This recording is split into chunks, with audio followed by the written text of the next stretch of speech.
Guys, it's Miss Humphreys. This is week 7, day 2. Our first word is number line. A number line is a graduated straight line that helps us with the visualization of a number sequence. Integers.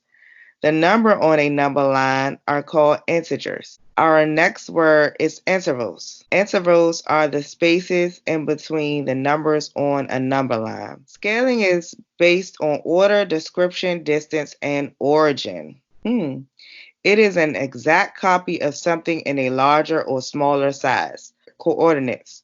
Coordinates are points on a number line. That concludes our vocabulary lesson. Let's jump right into the fluency. They want you to find the value for B, C, and A. Well, what is the scale here? To find out the scale, all we got to do is if we divide 10 by the number of spaces 1, 2, 3, 4, 5, 6, 7, 8, 9, 10. 10 divided by 10 equals 1. So the scale for this number line is 1.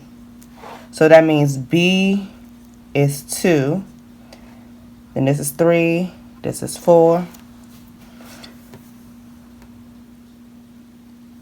So 1, 2, 3, 4, 5. C is 5. Then 6, 7, 8, 9. A equals 9.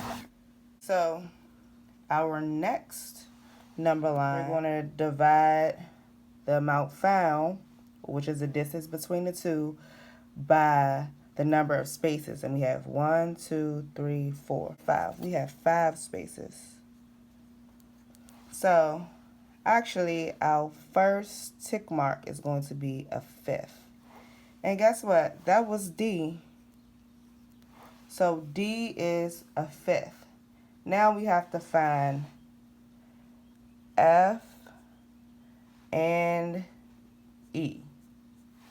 We have to find F and E. So if this tick mark is 1/5, then this tick mark must be 2/5, 3/5, and 4/5.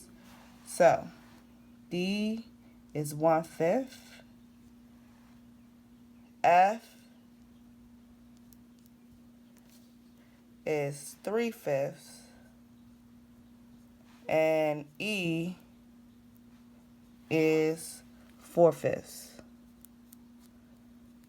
So in order to find the values of the letters on the number line, we have to figure out the scale. And to do that, we have to divide the distance, which is the amount between the two numbers, by the number of spaces. And that has worked every single time. When we're scaling a number, we are always looking for even or equal intervals. And intervals are spaces on the number line. Remember that. So our last one, let me draw my line here.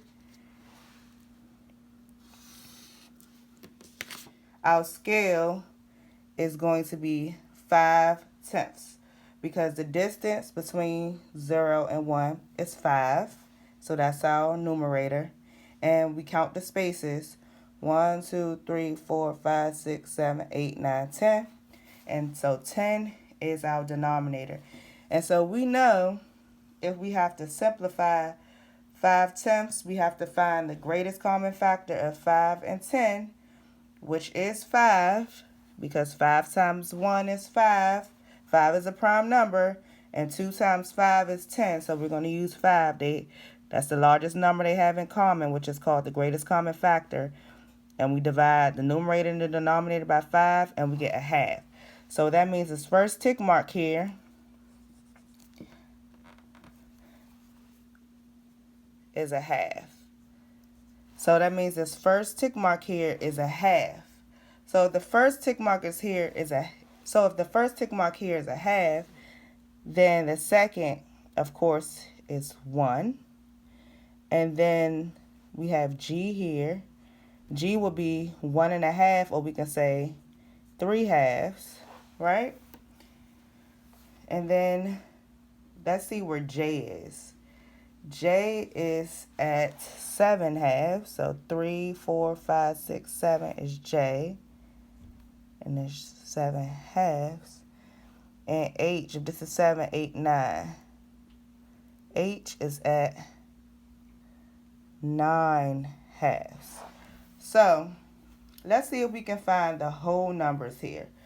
So every other number would be a whole number. So 1, 2, 3, 4, 5. And that concludes our fluency for week 7, day 2.